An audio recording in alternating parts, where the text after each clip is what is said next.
Welcome back to another Pokemon What If Wednesday, where every Wednesday morning we go through last week's investing and collecting questions, where your guys' questions will actually be featured in the video, and one person's question will help me make the thumbnail every single week. So please drop your questions down below for a chance to be in next week's video, and if I did comment to you saying great question, I might use this and I didn't, please drop that same question again and put repeat question will get moved to the top.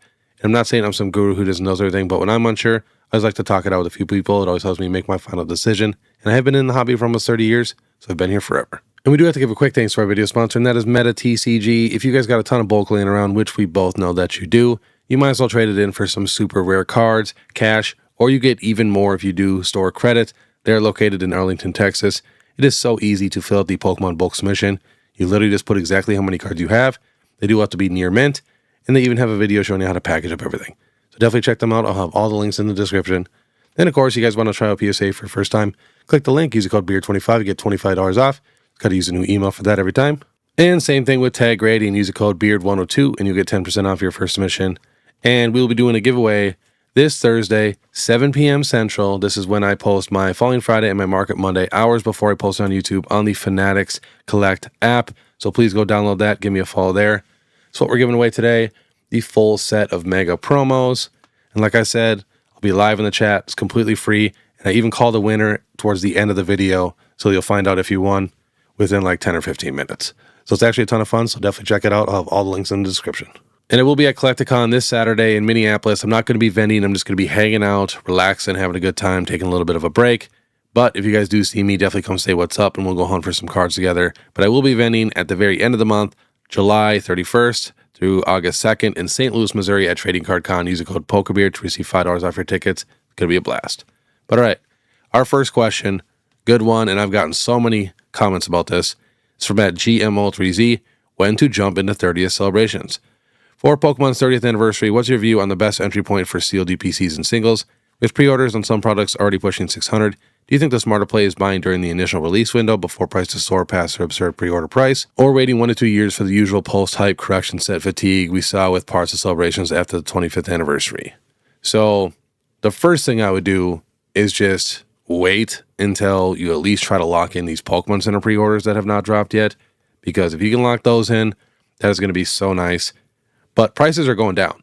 The UPCs, we literally had sales at 1,000, 900, 800, 700.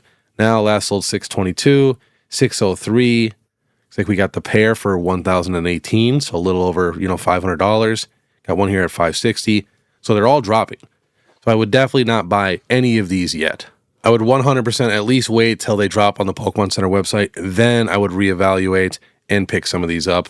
But price-wise, I just really like to compare it to other stuff that we already have. So, I mean, if the UPCs, let's say they get down to $300 or $350.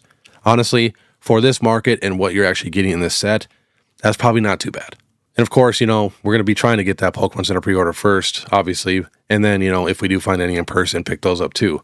But this is probably going to be the worst scalped, set in Pokemon history, if I had to guess, because the card reveals are absolutely insane. Like, I'm not even joking. I'm not exaggerating. This set is one of a kind, and it makes celebrations look terrible. So that's what I'm going to try to do. I'm going to try to lock in that pre-order for MSRP, and if I don't get everything, I might have to buy a few things on the secondary market. I just want to have, a couple of each one of these products. I love doing that for the anniversary sets since we only get them every 5 years, and I think it looks so nice to have every one of the products they released for that set.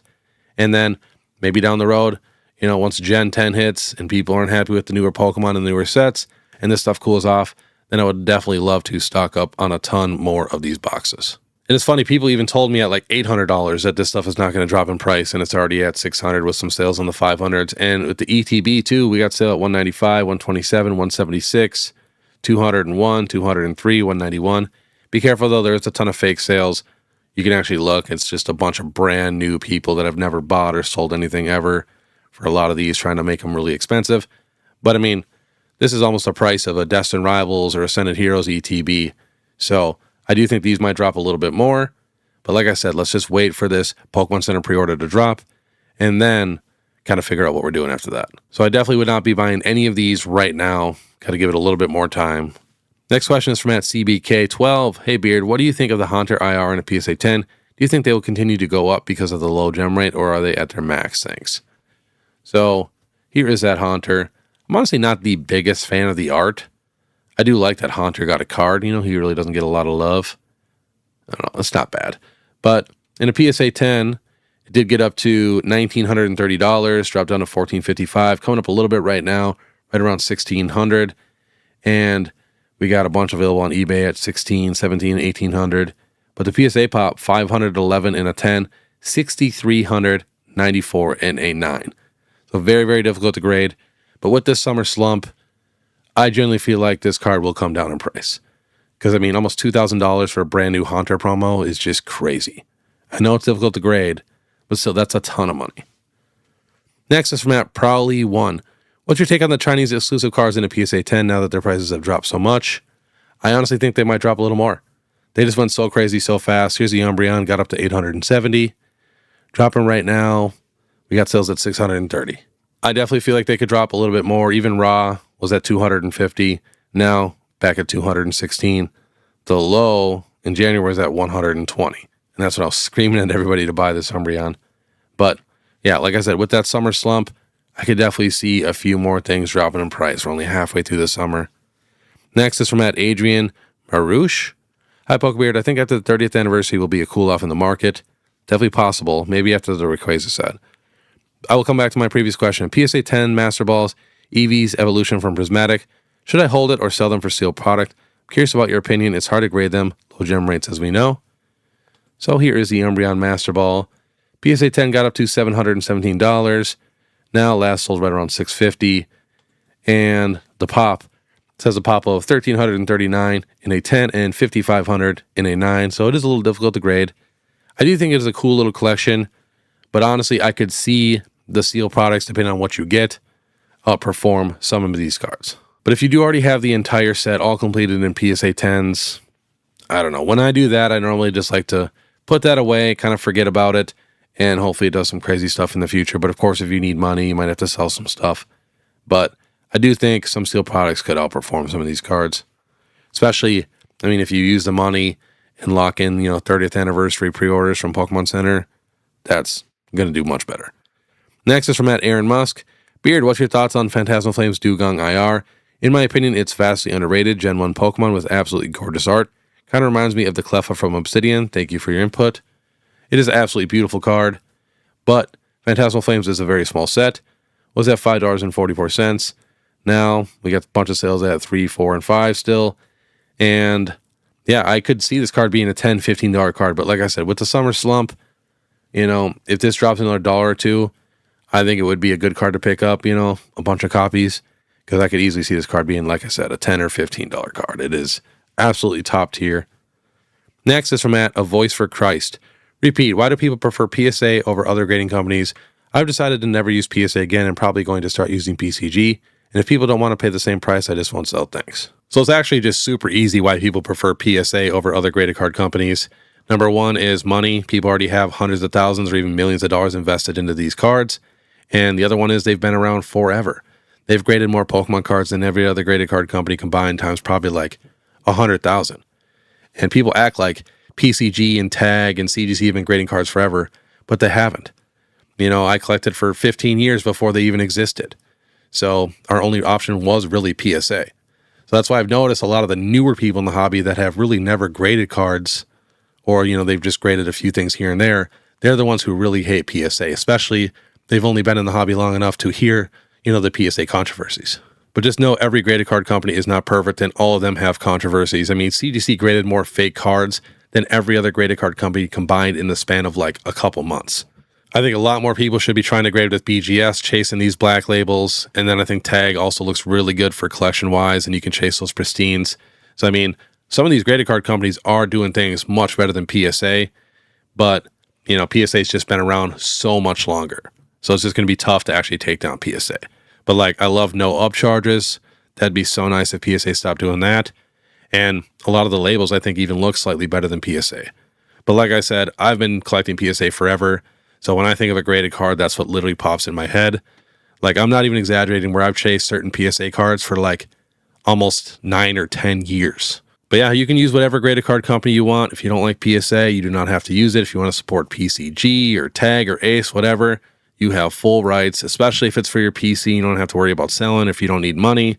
And yeah, definitely grade with whatever card company you want. But in my opinion, that's why people prefer PSA. Honestly, money, and they've just been around forever. It's just so much easier to sell and trade the cards. Like, it's that simple. Next is from that B Pick. Hey, Pokebeard, part of my collection is from the 25th celebrations. I have one of everything that came out that I purchased for retail. I'm thinking about selling all the celebration stuff a little closer to the 30th. The money I get will be used to get more things I want for my collection. Would you do this or keep it all or part? Thanks. So if you need the money to reinvest, I mean, in my opinion, the 30th anniversary is a million times better than the 25th. If you could sell all the 25th and take that money and invest into the 30th and, you know, do the same thing, wait till the 35th, I think that'd be super, super smart.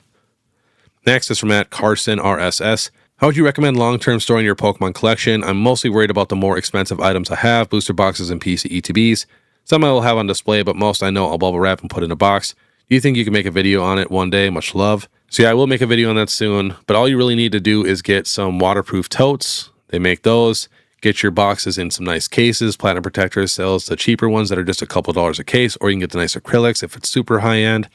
And I like to get the shorter totes, not the super tall ones, so that way stuff isn't like super stacked on each other to where it could possibly get crushed. So I'll get the smaller waterproof totes, and then I like to put some bubble wrap in between like the gaps so stuff isn't just moving all over the place. And from there, you really do not have to worry. The only thing you really have to worry about is maybe like a fire or something like that. But yeah, it's honestly that simple. Next is from Gnarled One. Trade advice. I have an opportunity to trade the Ascended Heroes Gold Mega Charizard Y Hyper Rare for a sealed booster box of Destined Rivals. Should I do it? If yes, I plan on sitting on the box for years. Thoughts? So I do think that Gold Mega Charizard Y has crazy potential because it is so tough to pull. And being from Ascended Heroes is set so big. But I do think that is a very, very solid trade. Destined Rivals booster box is one of the best things you can get. Next is from Dog Days. Do we really think the bulk rating level is coming back? They can do less work for 3.2 times the price if they leave the 80 per card pricing. Oh, they will definitely bring it back. The amount of money they make from that, they don't care about how much work they have to do. They'll just hire more employees because they're missing out on, honestly, hundreds and thousands or millions of cards right now. Next is from Ron Azona. Question, what do you think of GameStop? I hate GameStop now. I used to love GameStop because you could always get the pre-orders for MSRP. Now, yeah, I don't even walk in there. It's just pointless. Next is from Furfurred. Hey, Beard. Shout out from River Falls, Wisconsin. Hope to see you at COLLECTCON Minneapolis. Like I mentioned earlier, I'll be walking around Saturday at COLLECTCON in Minneapolis, just having some fun, doing some shopping. But his question is, how do you know when to sell grails? I sold my PSA 9 Flareon and Gold Star a week before it boomed because I needed the money. Well, if you needed the money, you did the right thing. But when we're talking vintage stuff, if it hasn't moved in a while, I don't like to sell it. I mean, I don't really sell any of my vintage anyways, but if something hasn't moved in a while, I'm not selling it. I would actually wait for it to boom, then I'd feel safe selling it. Especially with how the market was going and a lot of stuff was going up in price. You know, if you just wait long enough to get that first initial good boom, that is a very good time to sell. But if it's been the same price for the last year or two, just hold on to it, wait a little bit longer. Next is from Shaded Giller. Question, charge tax on this hobby as a vendor, it's going to happen. So I do know some vendors who actually do charge tax, and I know some shows that are starting to crack down on that, making sure you actually report how much you sold. So I'm sure eventually in the next, few years or 5 years, it'll probably be a standard for most vendors. But right now, it's the wild, wild west, and there's new shows every single week, and 90% of them are not paying taxes. Next is from that Pokefan. This actually legit made me laugh. Beardus Maximus, I mustache you an important question. Like, so funny. I have a few Evolving Skies booster boxes. Would it be a good idea to trade one or two of them for a handful of Destined Rivals or Phantasmal Flames booster boxes? Seems like those might be poised to move up in value a little bit more sooner. So I normally don't ever like to trade or sell Evolving Skies, and at least you have a few of them. You could maybe do one for some Destined Rivals. I wouldn't do it for Phantasmal Flames. It'd probably just be for Destined Rivals, Ascended Heroes, or the 30th anniversary. But you got to think, when boxes get to that $2,000 or $3,000 price range, they do kind of sit there for a while. I do think Evolving Skies maybe this fall could have another good jump to where it is $3,500 or $4,000 a box. But yeah, it's been sitting pretty steady for a while. The only bad thing about trading, a set that is out of print for sets that are in print is technically we could get some Destined Rivals booster box reprints.